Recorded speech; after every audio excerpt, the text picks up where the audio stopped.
Welcome to the Weekend Update for Liberty Leadership and Lies with Larry Linton, and welcome back to my weekend listeners. This week ended with a few questions I must ask, because it seems to be on the lips of almost every member of the socialist new aristocracy and their media enablers. The questions are these. Did you all escape without any harm the anniversary of what they call the worst attack on democracy since the Civil War? Did any insurrectionists cause trouble in your neighborhood, city, or state? Did you witness any insurrectionists crying about not being able to date AOC? It seems like we have a few new days of solemn remembrance in our republic, at least according to the political class and their media enablers.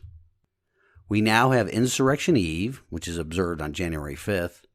Hey, little brother, sorry, your birthday will no longer matter because it falls on that day. Then we also have the new equivalent of Patriots' Day, September 11th, or Pearl Harbor Day, December 7th. It is Insurrection Day.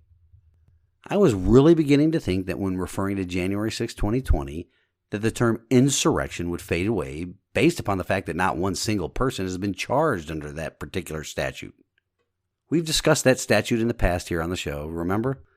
The rebellion or insurrection statute states, whoever incites, sets on foot, assists, or engages in any rebellion or insurrection against the authority of the United States or the laws thereof, or gives aid and comfort thereto, shall be fined under this title or imprisoned not more than 10 years, or both, and shall be incapable of holding any office under the United States.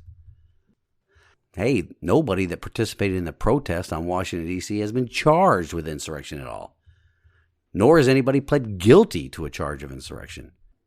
Now let's actually compare the January 6, 2021 riot, or as I call it, using the leftist logic on peaceful protest, the extremely peaceful protest, to what they call the mostly peaceful protest of 2020. There were 0 police fatalities due to the riot on January 26, but you'll hear a different story on that number, but facts do matter. Compare that to 1 police officer killed during the 2020 BLM riots. There were 140 reported assaults on police officers on the January 6th, and more than 2,000 during the BLM riots. The January 6 extremely peaceful protest resulted in $1.5 million in damage that will be paid for by taxpayers. How about those BLM mostly peaceful protests, though?